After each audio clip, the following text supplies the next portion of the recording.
साथियों नमस्कार। कृषि पर्यवेक्षक भर्ती 2018 की काउंसलिंग प्रक्रिया शुरू हो गई है और काउंसलिंग पहला दिन भी संपन्न हो गया है। और इस पहले दिन में सबसे रोचक बात ये सामने रही है कि इसमें अजमेर पूरा संभाग, सबसे ज़्यादा स्थान अजमेर संभाग के चयनित हुए हैं, जिनके चारों जिलों में ही सर्वाधिक अभ्यर्थियों ने अपने इच्छित स्थान चयन किए हैं। इनकी मोटी मोटी संख्या में नागौर में 32, अजमेर में 20, टोंक में 16, भीलवाड़ा में 16 स्थानों पर अभ्यर्थियों को नियुक्ति मिली है तथा इन्होंने अपनी पहली पसंद इन क्षेत्रों को बनाया है। ये मध्य में क्षेत्र स्थित है, इसलिए जयपुर ज़िले के अभ्यर्थियों की भी ये पहली पसंद बने हुए थे।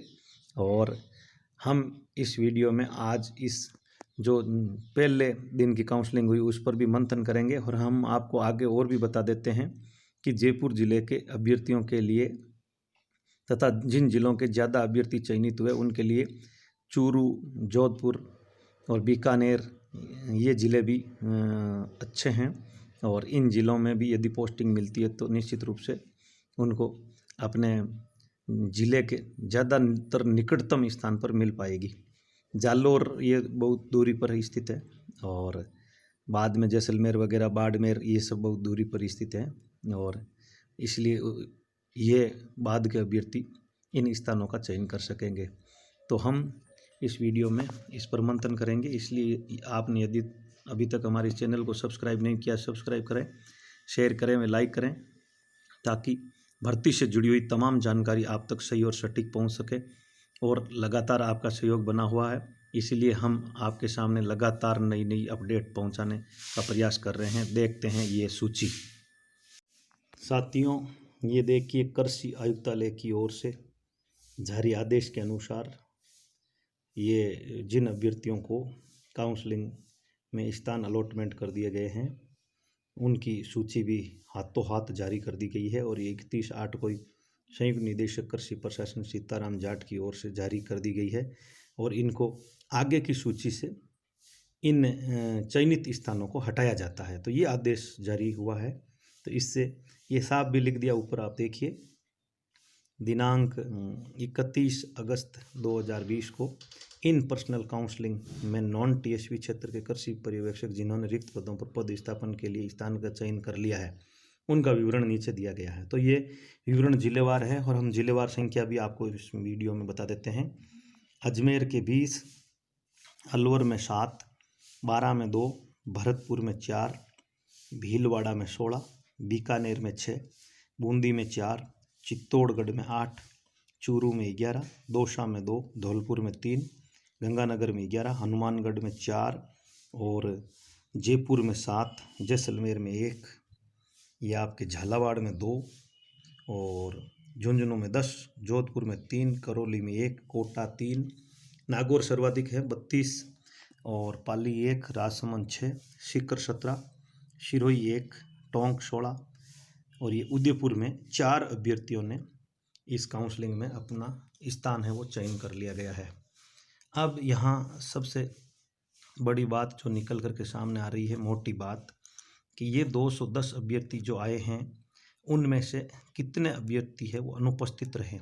ये चयनित होने के बाद की बात है। तो इसमें मोटी मोटी जानकारी हमारे सामने आई है कि 210 को आमंत्रित किया गया था और उनमें से 202 अभ्यर्थी उपस्थित हुए हैं, 8 अभ्यर्थी है वो अनुपस्थित रहे हैं। तो निश्चित रूप से 8 अभ्यर्थियों का अन्यत्र कहीं दूसरे स्थानों पर चयन हो गया है। इससे ये भी सूची सामने आ जाएगी कि आने वाले दिनों में कितनी वेटिंग इस भर्ती की जारी होने वाली है।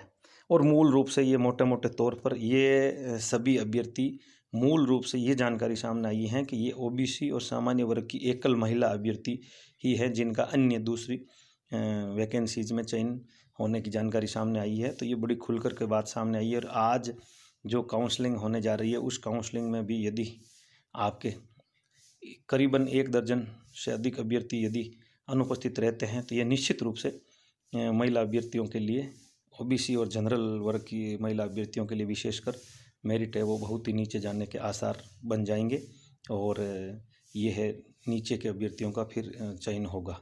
तो ये सबसे बड़ी बात निकल कर के सामने आ रही है। और दूसरी, जिस दिन पद स्थापन हो जाएगा उस दिन शायद संभावित है उसमें कैटेगरी सहित अन्य तमाम जानकारी आएगी। हम उसका भी विश्लेषण करेंगे और आप तक पहुंचाने का प्रयास करेंगे कि किस वर्ग में कितनी वैकेंसीज है, वो वेटिंग के आधार पर भी भरे जाने की संभावना है।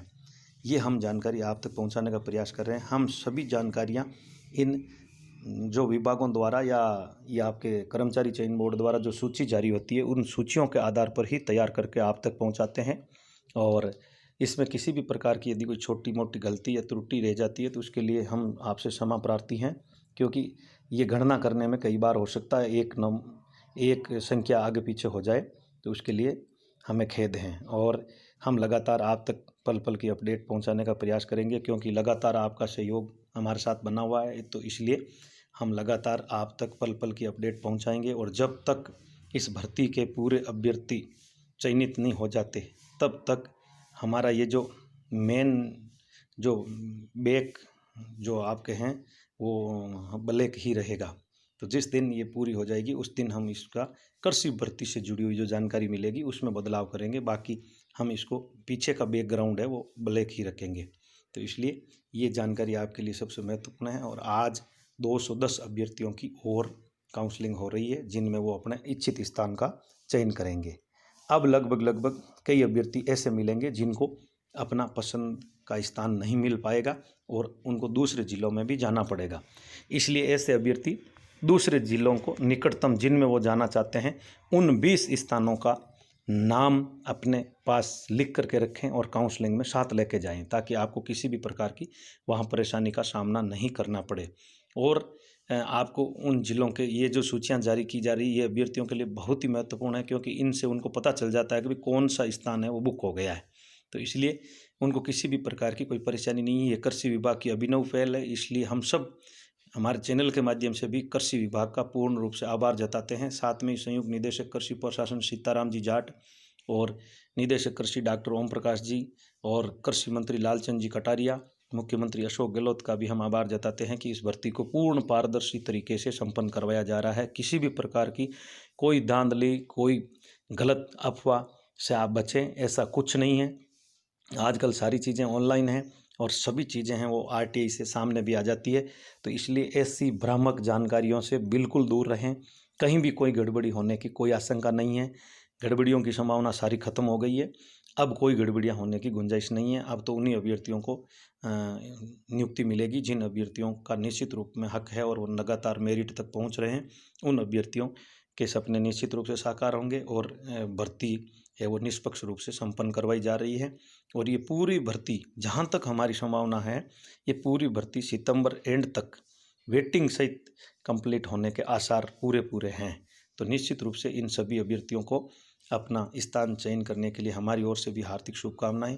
और कई अभ्यर्थियों को दूसरे जिलों में भी जाना पड़ेगा, तो उसके लिए भी उनको थोड़ी सी परेशानी महसूस करनी पड़ेगी, लेकिन जब भी वापस आगे कोई ट्रांसफ़र का ऑप्शन खुलेगा तब वो अपने इच्छित स्थान पर यदि रिक्त पद हैं तो वहाँ अपना ट्रांसफ़र भी करवा सकेंगे।